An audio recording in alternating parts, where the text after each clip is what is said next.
Greetings. This is Justin Allen with the Elite Nurse Practitioner. Welcome to the Elite Nurse Practitioner Show, podcast dedicated to nurse practitioner entrepreneurism and achieving financial freedom, where I talk directly with nurse practitioners who need help. Listen up, our market is saturated. Jobs can be scarce. We are underpaid. We are undervalued. We are taken advantage of by the sharks within the healthcare system, and frankly, screw that. Sick of it, and it's time for a change.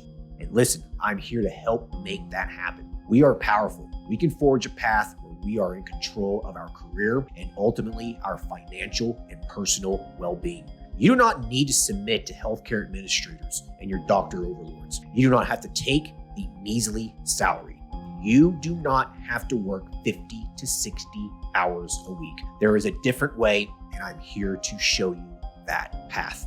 This podcast is raw and unfiltered. I have not talked to the nurse practitioners in this podcast prior to the call outside of an email exchange to schedule the episode. What you're about to listen to is a consultation session between a nurse practitioner and myself. It is real, it is unscripted, it is unplanned, and I have no idea what we're going to talk about. Anything and everything can happen during our conversation. The nurse practitioners in these episodes are struggling with an issue in their professional or financial life, and they have reached out to me for help. My goal is to help the nurse practitioner with actionable advice that will enhance and improve their professional, business, and financial life. My other goal is to hopefully help my nurse practitioner sisters and brothers build a more productive, powerful, and free life. So I hope the content and information within these podcast episodes does just that.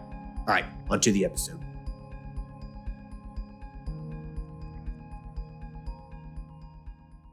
Hello, everyone. Today we'll be talking to Monica, who is a midwife and both a family and psych nurse practitioner. Currently, she's working part-time at a mental health clinic while she operates her own part-time psych practice, which she focuses on general mental health services. She's needing assistance with growing her practice and maximizing her wealth potential by leveraging her experience and of those around her. Hey, Monica, how are you? Hey, Justin, I'm doing well. How are you? I'm doing good. Thanks for hopping on here. Tell us about yourself. You've obviously been a pretty busy nurse practitioner. I mean, you're a midwife, family, and psych nurse practitioner. So I'm curious on, how did you get to where you're at? Mm-hmm. So I became a midwife first in 2016, and I worked as a midwife for I stopped working as a midwife in August of 2023. And in the middle of that, I just kept going back to school. I got my family, I don't know, maybe 4 or 5 years ago, and I worked in primary care for maybe a year and a half or so. And then I went back to school to do psych. And I've been doing only psych since August. And I kind of slowly started to see patients privately getting my patients through growth therapy and Headway. I think that you're familiar with those. Yep. Insurance-based. And I'm just interested in, I just obviously seen the benefits of working for myself. And I'm just interested in getting your ideas on how to grow the practice, potentially bringing up another provider, but maybe not, maybe just focusing on other focuses. Sure. Okay. So basically it sounds like you got pretty sick of just working for other people. Yeah, definitely. It hasn't always been a positive experience, and just the benefit of working for myself, choosing my own hours, and also my husband and I are expecting. We're actually doing a couple of weeks, so just kind of trying to just be more in control of my own schedule and kind of deciding when to work, and so to focus on family. Sure. Yeah. Whenever you start your own practice, you really do realize just how flexible you can be. You don't have to show up to work at 9 o'clock, Monday through Friday. You're, waiting for PTO or sick leave or whatever. Like, you're pretty much the boss of the show, right? Like, you can just do whatever you want. So it's pretty, yeah. I mean, it's pretty nice. I couldn't imagine working any other way. So tell me about this practice that you started. So you started this mental health clinic. How long ago? I started seeing clients in probably September of 2023, and I've slowly been increasing the amount that I see. So right now I'm probably bringing about, let's say, 10K, an average of 10K per month. Okay. So that's a pretty good number for being open, less than a year. All right. So pat yourself on the back. I think that's pretty impressive. Okay. You are above average. So you're doing well. Thank you. Yeah. I've talked about this with other, psych NPs in other episodes before. Being a psych NP and opening up an insurance-based mental health clinic. I mean, it's a shortcut. It's a cheat code. You're gonna Yes. you're gonna get busy. You're gonna make money. Like Yeah. you're just going to. It's a guarantee. So you use a third party biller like Headway. Correct. Yeah. Okay. Yeah. I mean, it keeps it easy, right? What Absolutely. percentage? What percentage are they taking?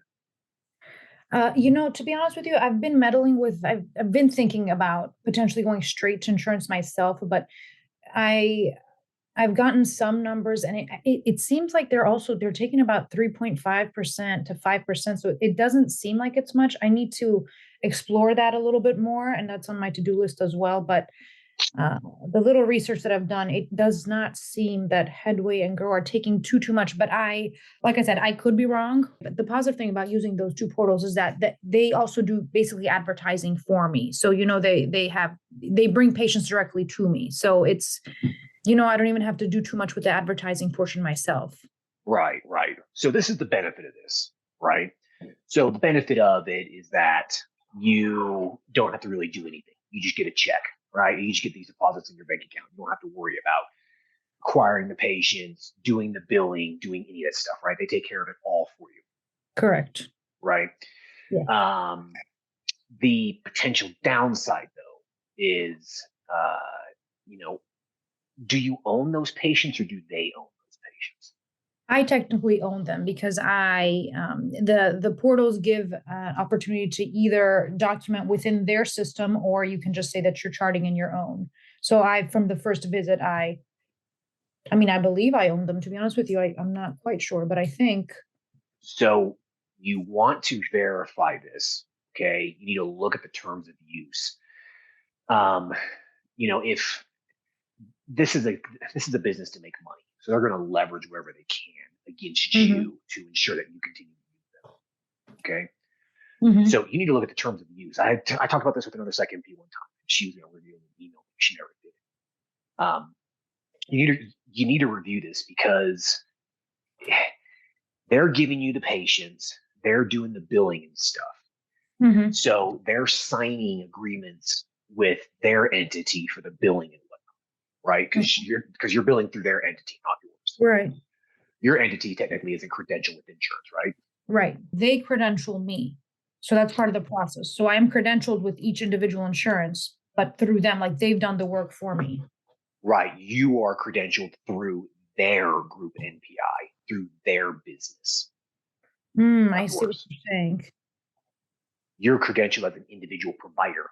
If you left them tomorrow, you'd be shut out of luck for 6 months because you'd have to credential your own entity before you start seeing those patients. You could not bill insurance through your entity right now. Yes, that's probably true. Yes. Yeah. So you are 100% reliant on them. Right.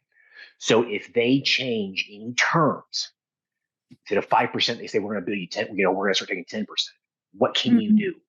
You can't do a damn thing, because if you stop, you have no more patients because you have no way to bill. Right. Correct. So this is the downside. So do you technically own those patients? If you stop using Headway, okay, would those patients then have to go to another provider that Headway would point them into? We hate to inform you that your provider no longer is accepting your insurance. Most of the people are probably going to leave because they rely on their insurance. So they're going to go wherever else Headway tells them to, potentially. Okay. Right. So the question is if you want to build a business for the long term, okay, multiple providers, something you can end up selling later down the road, okay, that's kind of the ultimate goal of having a business, is to cash out and sell it, right? That's kind of the ultimate goal, right? The ultimate goal is to build it up, scale it to millions of dollars, sell it for a big fat check, and then you're pretty much done. Okay, that's kind of the goal, right? So if you don't own those patients and you are completely reliant on Headway, it basically makes your business worthless. Okay. Because when people buy a medical practice, they're buying your patients. I see. Yeah, that's true. Okay.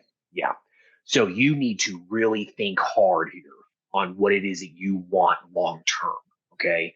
Headway is great for, what you're doing. Like a little small practice. You don't really have a goal of selling it, really growing it much. You're completely fine using this third party, whatever. Fine, whatever. Make your money, invest it elsewhere, whatever. But if you want to scale it, you want to grow this business, you need to bring billing in house. Okay. Or hire a billing company to do it for you. That's not like Headway.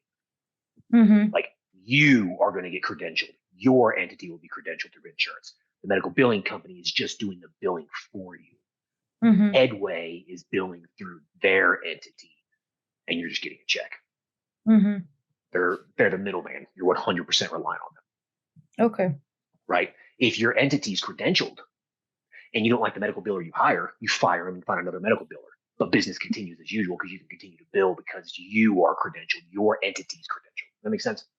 Yes. Yep. Yeah. Okay. Just make sure you are aware of all of that. Will So, do. any questions there? No questions there. Can I caveat into something else with that? Yes.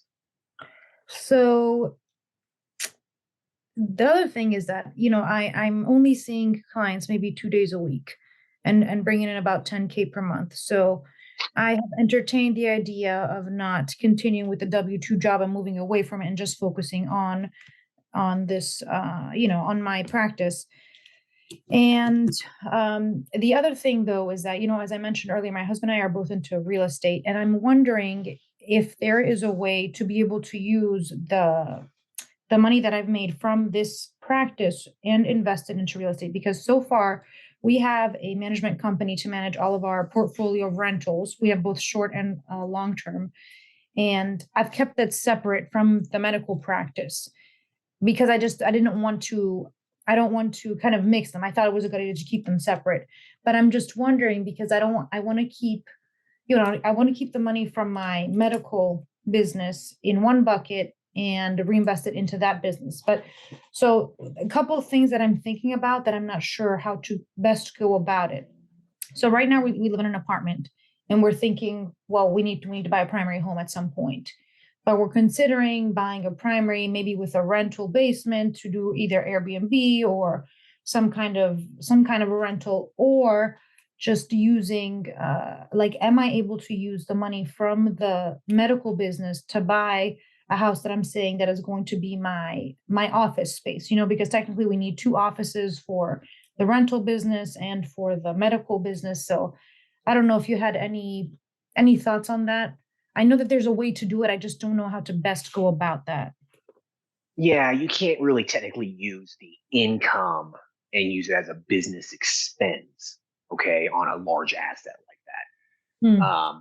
You technically can't do that. What you do is you depreciate the asset to offset the amount of money you put into it. So, for example, I've done this before multiple times with rental properties. Let's say my men's health clinic, it's July, mid-year. I got $80,000 in the business account, profit just sitting there. Okay, I want to put this money to use, right? I want to put it to work. It's just sitting there doing nothing for me. So what I've done is I went and bought like a duplex. Okay. I use the $80,000 as the down payment. Okay. So I always put down 20%, always. It allows you to have a pretty significant amount of equity, and it also allows you to skip the PMI, right? The mortgage insurance, right? So that saves you, a couple $100 a month. So I always put 20% down. If I can't put 20% down, I don't need to buy. Okay, that's my philosophy. So, anyways, I put the $80,000 into it, which was 20% down. Okay, and then that 20% down, that $80,000. I can write off that $80,000 for that year as bonus depreciation, as an accelerated depreciation on my income. So I'm able to write off that. So in the first year of having real estate, you can do an accelerated depreciation where you can write off essentially about 20%, give or take, anywhere between 15 to 25%, depending on what kind of property it is. You can write off that the first year. Now, this is the downside. Okay. you have to pay those taxes back if you sell that property, Yeah, right. within, 20 years, 27 years, whatever it is. Mm-hmm. So you're kind of stuck with it unless you pay the taxes. So I've had to deal with this myself. Like I bought a Mm-hmm. property, I did a rapid depreciation. I want to sell the property because it's just a pain in the ass. I wasn't making any money on it. Tenants were garbage. I was just like, this isn't working. So I sold the Mm-hmm. property and I depreciated some money off of it. So I had to pay that money back in taxes. Or you do a 1031 exchange and just roll that money over somewhere else tax free. You can pretty much do that indefinitely if you want. Mm-hmm. So essentially, you don't discourage people from like you don't mind having your medical business with real estate, like all under the same umbrella, under the same No, LLC. no. No. That's way too many. You don't want to mix liability like that. So then how are you using, you're just shifting your money from your medical to, you're using that 80K that you said. So you're buying the duplex under a different LLC, or you're buying it under your personal name? A separate LLC. So I just take that money out as an owner's draw, and then just buy it through another entity. It's fine. Okay. You're just depreciating your income off of your general income tax return at the end of the year. At the end of the year, the IRS doesn't care where the money is, where it's coming from. It's on your return. Okay. I just thought that Right. was a little confusing to just kind No. of buckets like that, but okay. Yeah. Like, I have 4 or 5 businesses that all generate money. At the end of the day, when I sign up on my tax return, it says my name, how much I made at the end, and that's the number the IRS cares about. You know what I mean? So it's Mm-hmm. the accumulation of all the profits from all the businesses. So you depreciate stuff here and there, whatever. Just get your overall income down. Does that make sense? Yeah. Okay. Yeah. So definitely have another LLC. Like, do not mix your real estate and your medical practice. Like, your medical practice should be your medical practice. There should be no other assets within a medical practice. None. Zero. Okay. Just the medical practice. It's too high of a liability. Yeah. Okay. All right. Great. That's what I was thinking too. I just didn't know about the whole swapping the money from one to the other, but okay. So that answers your question there. That does. Yes.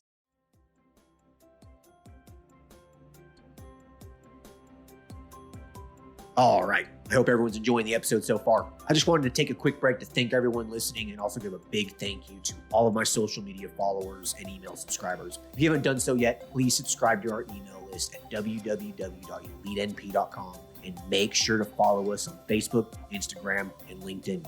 Email subscribers will receive updates on new weekly podcast episodes, multiple weekly articles we publish, new courses, and everything else related to helping you succeed. Remember, all elite nurse practitioner courses are designed to help you build a niche practice, increase your financial strength, and to break free from the rat race.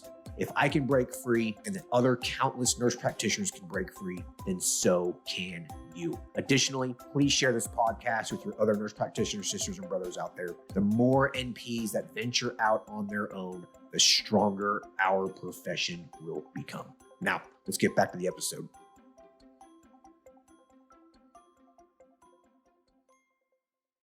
In terms of using my other licenses, right? This is what I'm thinking. Just wanted to hear your thoughts. So I have the family nurse practitioner license, and I was thinking about taking that and using that for some kind of functional medicine, weight loss, combination clinic, but I wasn't sure about taking insurance versus being cash pay, because the other thing is that my husband is a physician assistant. And so he technically, under his license, would need a supervising physician, which is not something that we cannot get. We could get one, he has plenty of contacts and both of us have plenty of contacts. But I was wondering if we were to go the cash paying route, first of all, do you think that would be profitable? Do you think that is something that it would still be a good idea to have a supervising physician just in case? Or, really, I would really hope for holistic a practice as possible, so even mental health coaching. And then,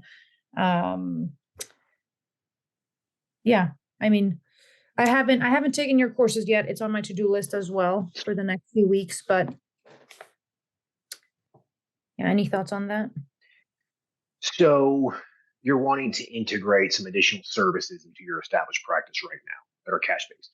Either that or just starting a different Even if it stays under the same LLC, but just like different website, different, just because even though, yes, technically I could roll in, it's not too far off functional medicine and weight loss from mental health. I mean, they could be related, but it's Sure. just because the mental health for right now is strictly insurance. I'm just wondering, would it be better to just start a different website, different thing to attract a different kind of clientele, and then if needed, refer patients with insurance to that, if you know what I mean? Sure.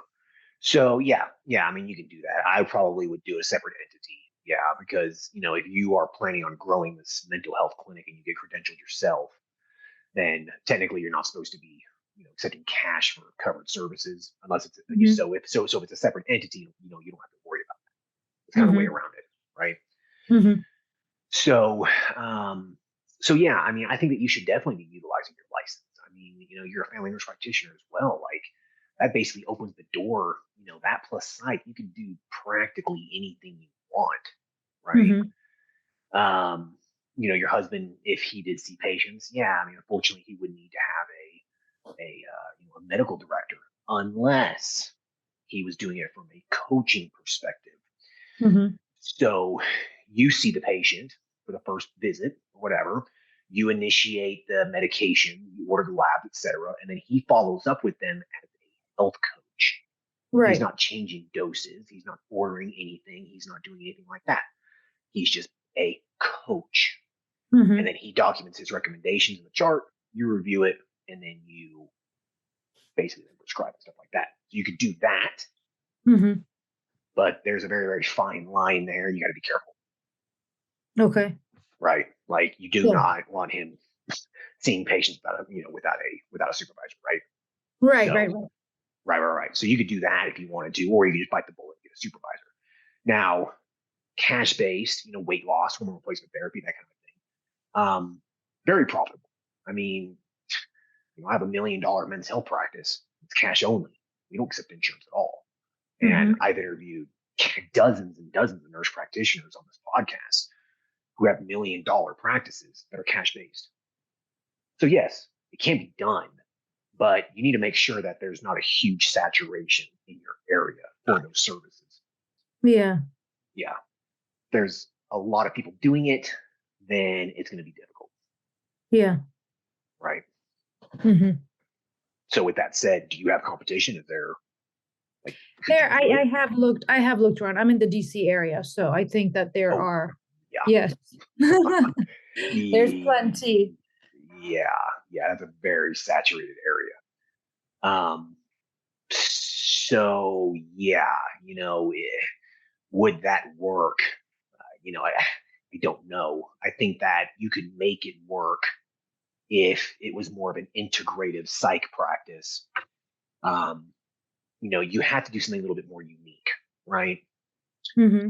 You got to do something that separates you from everyone else. And Hmm. one thing that can separate you is an integrative psych practice, an integrative mental health clinic, because there's not really a whole lot of those, right? Where you offer hormone replacement therapy, weight loss services, etc., in addition to mental health, but as a cash-based service. Because Hmm. if you're credentialed as psych, you're only credentialed for psych. Like you're only going to be paid for providing psych services. Hmm. Now, if you approach it from an integrative standpoint, you see the patient for their psych, their psych, you charge them insurance or whatever. Then you can charge the patient directly cash for the integrative component, the hormone replacement therapy or the weight loss, right? You can charge for those medications through a compounding pharmacy, like we discussed Hmm. in the courses. So you can do that. Okay. Yeah. Does that make sense? Yeah, yeah, it makes sense. It makes sense. Yeah. So, so yeah, a few options there. So in kind of hand in hand with weight loss and functional medicine and also mental health. So you know that for a lot of the psych meds, I'm supposed to be ordering an EKG just for a baseline, to make sure the patients not got any kind of crazy arrhythmias or whatnot. And it's something that it's not. I feel like most psychiatrists don't do that. But I was just wondering, just as a thought, have you ever had any nurse practitioners or yourself open just like an EKG based clinic or like a stress test clinic or something where you just have patients come in like literally only for that niche service. And then have you ever seen that work? No, I've never really heard of that. Okay. My initial thought on it is that it will not work. That's not going to build a sustainable income. Okay. I mean, these are patients you're going to see one time. Like, you don't build a successful practice on one-time patients. You have to have recurrent income. Okay. Right? Like, a one-time said and done EKG. I mean, what's that worth? What does the insurance reimburse for that? $30? Yeah. So how do you make money, especially if you only see him one time? Like, throw it out. I don't think it's going to work. Okay. Yeah. All right. I mean, good idea, but like, I think it'd be a waste of time. Yeah. Okay. Yeah. All right. And I say the last thing that I've been thinking about is to also use my midwifery license in some way, no longer the bedside, because that's just the liability, the hours. It's just unfortunately not worth it, as wonderful as it was. I was thinking about either doing like your infertility course to kind of, just to offer that service. And then, so cash versus insurance. And then in addition to that, also consider maybe like working on some courses, designing some courses, selling courses online. So infertility is a great cash-based service. It can be insurance-based too, but insurance doesn't cover a lot of that stuff. So it's in demand, right? Not really a whole lot of people do it. The clinics that do it typically have wait lists. They have very long wait times, and most of them are cash-based, right? So you could definitely get in as a nurse practitioner. You could even you could utilize your family nurse practitioner license. You don't have to use your midwifery. Just the midwifery would just give you a little bit more, I guess, a little bit more credibility, right?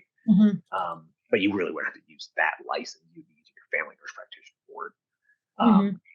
And yeah, I mean, it'd be a great cash-based service, and it's in demand. A lot of that can be telemedicine too. So I think it's a great business model. It's kind of sad to see that not a whole lot of nurse practitioners are doing it, even though I think it's one of those somewhat untapped kind of niches still. I still think there's a lot of room for growth within the infertility space. Weight loss, hormone replacement therapy, these kinds of things. There's room for growth, especially because they're high demand.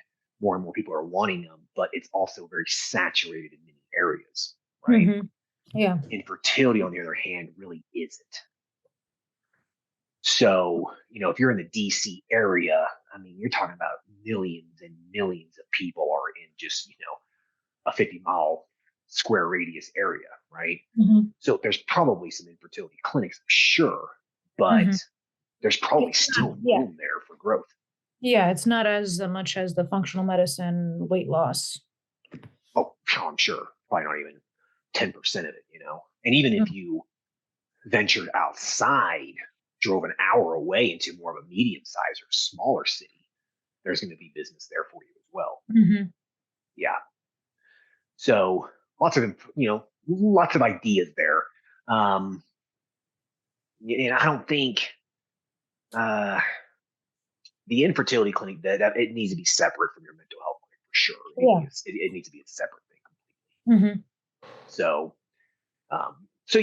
in my opinion, this is what I would do. I would obviously keep growing that mental health clinic, right? It's a no-brainer. You're making money,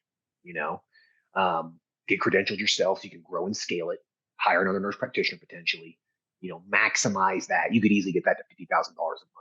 Easy, right? So you could do that.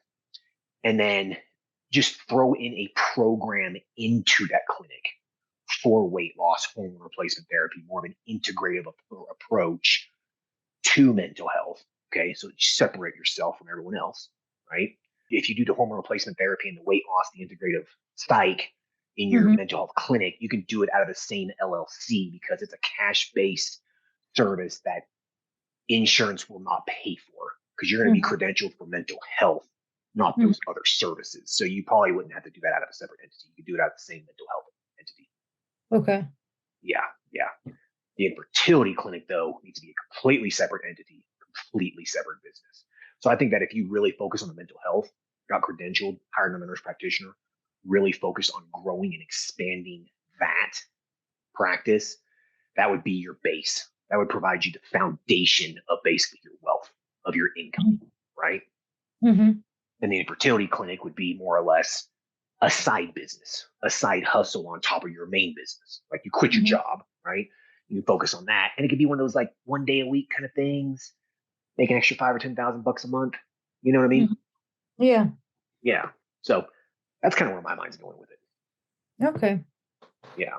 So, Do you know um, do you know how like how I don't want to say how intense or time consuming, but um because the other thing is obviously the goal, in addition to growing the practice, is also growing the practice in a way that's it also starts to make passive income. How passive can infertility ever be? Like how, you know what I mean? Or out of all of them, besides hiring somebody out, and then eventually that, then that becomes more passive than anything. But how time consuming is infertility?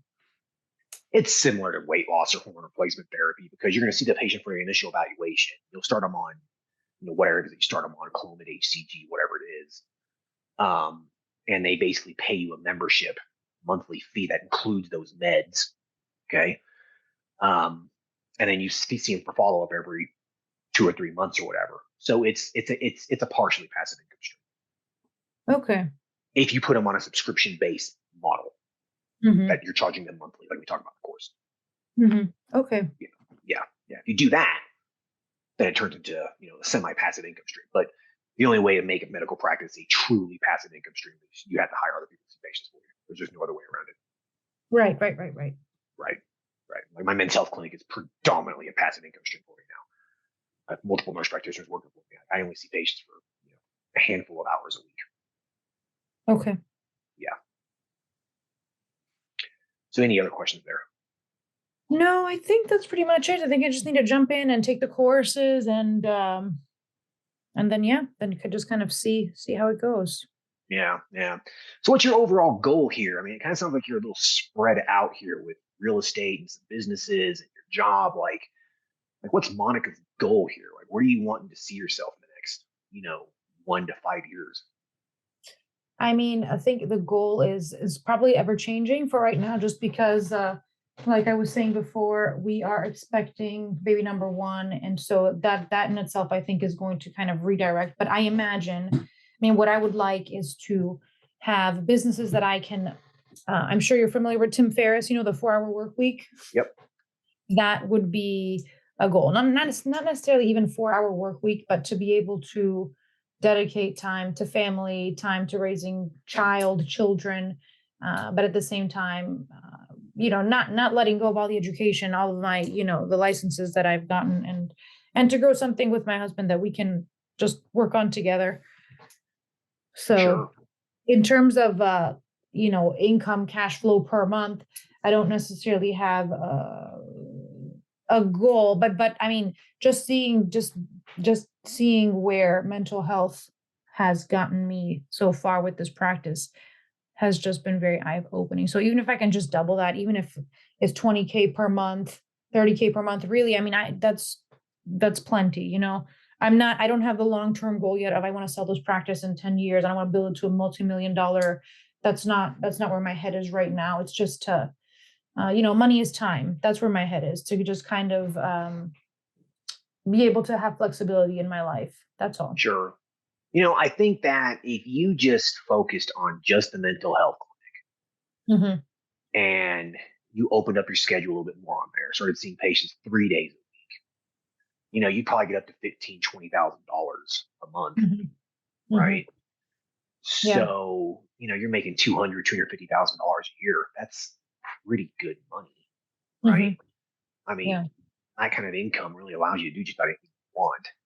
Mm-hmm. Um, you could do that and not do anything else and live a pretty good life and only work 3 days a week, you know? Mm-hmm.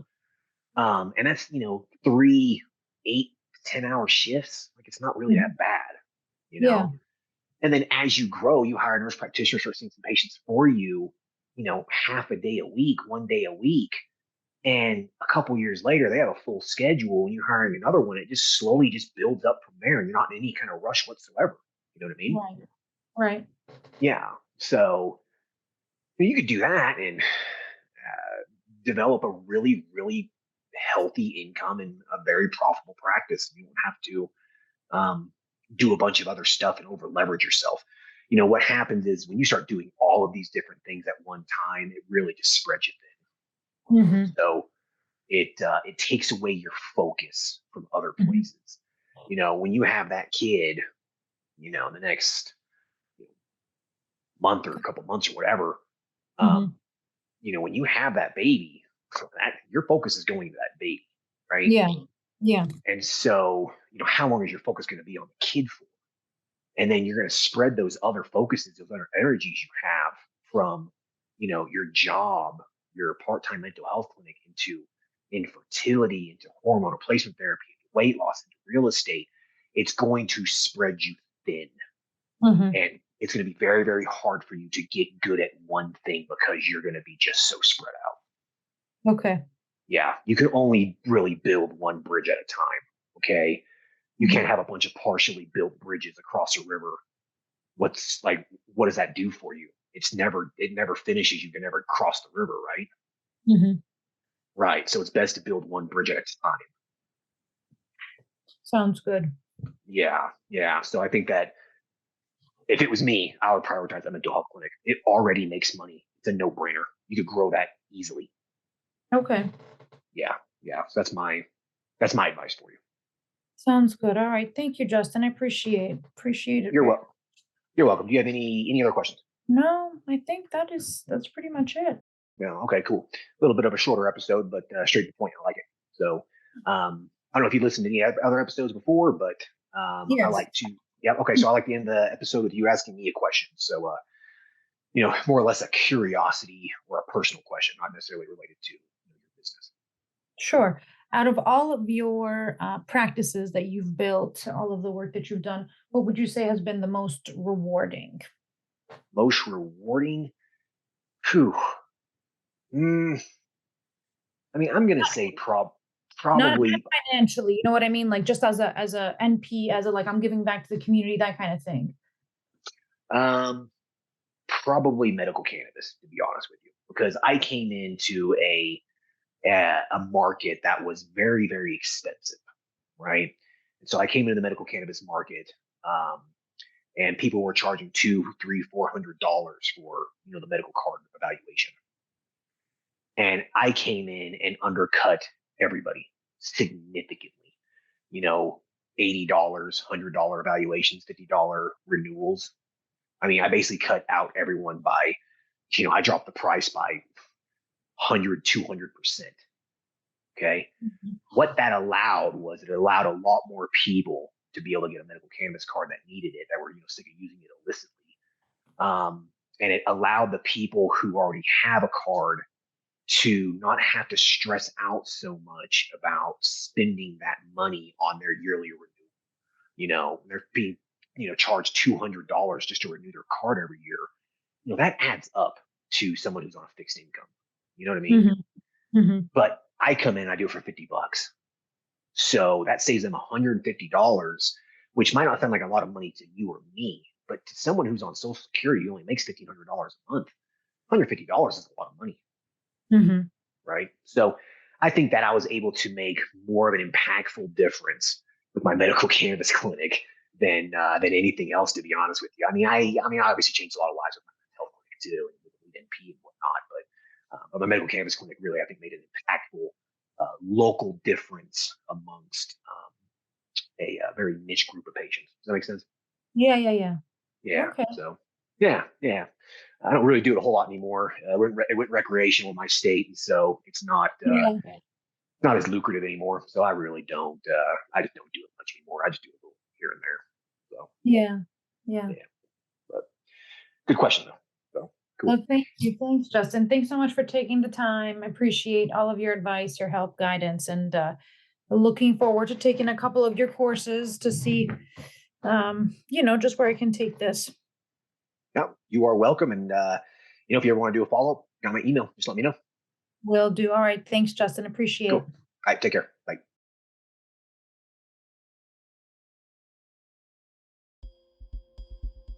All right. I hope everyone enjoyed the episode with Monica. A lot of good information in this episode. I think the big thing that you need to walk away here with is always maximize what works. Okay. Don't reinvent the wheel. Don't do something that deviates from income generating activities that are working. Okay. She needs to maximize what works and not deviate from her plans. If she does this, she will succeed. I hope everyone enjoys this episode. Talk to you guys later. Thanks. Bye. Thank you for listening to the show. Quick legal disclaimer. The content of this podcast is meant for informational and entertainment purposes only and should not be used as legal, financial, medical, regulatory, or practice-specific advice. For information pertaining to your specific legal, financial, medical, or practice-specific needs, please be sure to consult with your lawyer, CPA, medical director, and or your state's practice laws and the most up-to-date clinical guidelines. As always, do your due diligence when it comes to any information found online and in podcast. The content in this podcast is copyrighted by Galaxy Medical Southwest 2023 and cannot be duplicated, rebroadcasted, or reproduced without our written permission.